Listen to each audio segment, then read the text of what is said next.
Hello everyone, welcome back to my channel. So today I'm going to be starting a new series on my channel called the Gap Year Diaries.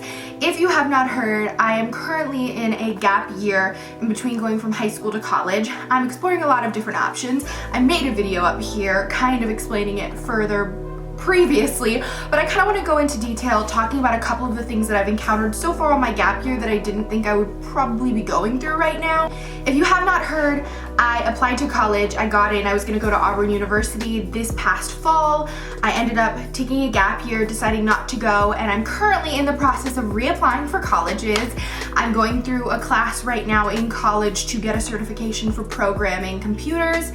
And yeah, so I really the first thing I wanted to really talk about was the process of reapplying for colleges. If you guys want a video about applying for colleges in general, this is my second round doing it, so I'm becoming a pro. I would love to do that for you guys. Reapplying for college is pretty much the same thing as the first time around. I think really this time I'm just a little bit quicker at it because I know exactly the schools that I want. Last time around I was really dilly-dallying in the process. I actually only applied to three colleges, which for the perspective is usually pretty low. Most of my friends applied to about 6 or 7.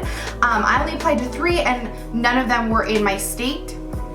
So when my mom was diagnosed with cancer, I decided not to go away with good reason. And I ended up postponing going to Auburn, and I'm actually, I think, not reapplying to Auburn, so I don't think that is even one of the prospective universities that I'll be attending, only because I have realized kind of in this past few months of going through this process, I've realized what I was doing it for, why I was going there, and it wasn't for the right reasons for me. I think really the greatest benefit I've had so far on this gap year has been the amount of time I've been given to kind of find every aspect that I was looking for of kind of what I want to do, why I want to do it, what I'm doing. I think for so long I was doing a lot of things in my life to kind of prove to other people that I could do it. Like, I'm going to go to a great school and I'm going to do a great major and I'm going to do, a lot of it was for other people. Like, you know, I'm going to graduate top of my class, I'm going to do all these things, and it's cool to do those things if you want to do them. Don't ever let somebody else choose that for you. And I think that's part of the process of applying to college, is just getting in your own head and out of other people's heads of like, whether your school is ranked in Princeton's best review or whether you're the prettiest college campus or whatever, as long as this works for you, as long as you're doing it for you, as long as it's for the right reasons, and you feel like that's where you're meant to be, that's what's really important. I think when we really get into each other's heads about things and it's like, oh, you're going here and you're going here, and you know, great, if your school is ranked, awesome. If they're really ranked great for something, that's great. But if it's this college that you're meant to go to, that is awesome. I think really another thing that this gap year has taught me is don't knock people's choices. Don't knock like state schools or, you know, community colleges or anything like that, because for a long time I was like, ugh, community colleges. I go to a community college right now, and there's no shame in that. If you don't know what you want to do, or if you do know what you want to do and you're trying to save a boatload of money, because you can do that going to a community college, there's no shame in that. So I think this year, I felt a lot of failure surrounding me only because I watch all my friends, a lot of my friends are away at school. They're either in state or out of state, you know, a lot of my friends left. And so for me, I think I look at that and I think I'm so far behind. I don't know what I'm doing. And the biggest thing I want to stress is it's never too late. Nothing is ever too late. Whether you have to take a gap semester in the middle of college, at the beginning of college, at the end of college, figuring out what you want to do and how you're going to get there is the most important thing. So if you don't know that yet, that's okay. You know, I think for so long I was just sitting around like, I don't know. And then when my mom got cancer, I was like, I don't have time to think about it, I'm just gonna do it. And then it just propelled things even worse. So making a game plan, if for you the best plan is going to a community college for 2 years or going for a semester or going to a state school or going to a tech school or wherever it is, that is awesome. You know, just knowing that is awesome, because I think there's so much pressure just in the college decision process of whether it may be who you're gonna tell or who's gonna think this or what they're gonna, doesn't matter. Does not matter. If it's what you want, if it's within your budget, if it's with whatever the reason is. And also, you don't have to explain that to anybody.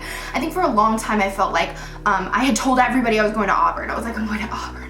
Auburn, and not necessarily to flaunt it, but just because when you're in your senior year of high school, everybody's like, where are you going? And you know, so then I had to go back through and re-explain to all of these people, I'm not doing it, blah, blah, blah, blah, blah.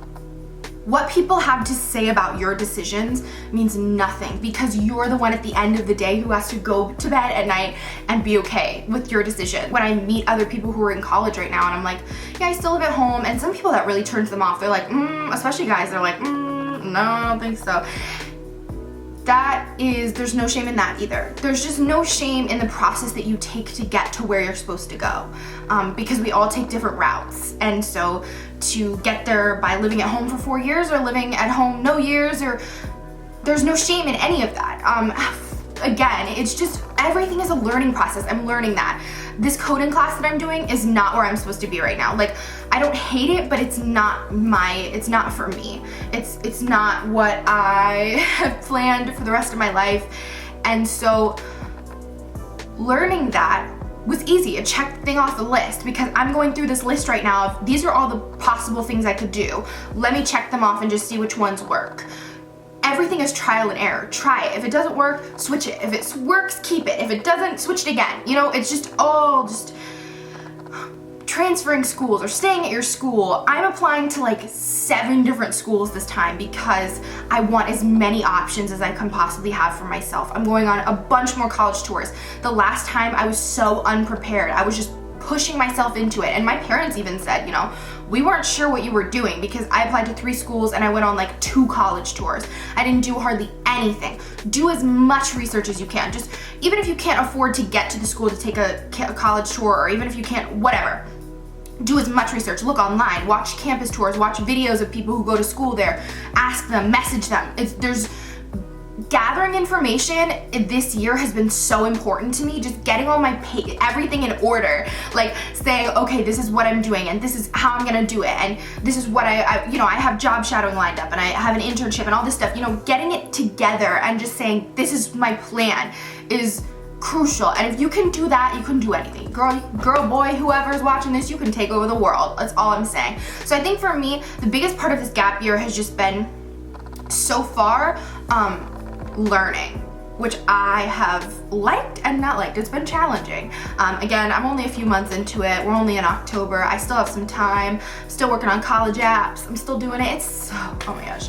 The letters of recommendation, getting your ACT score sent, getting your transcript sent, all this stuff. I'm like, really?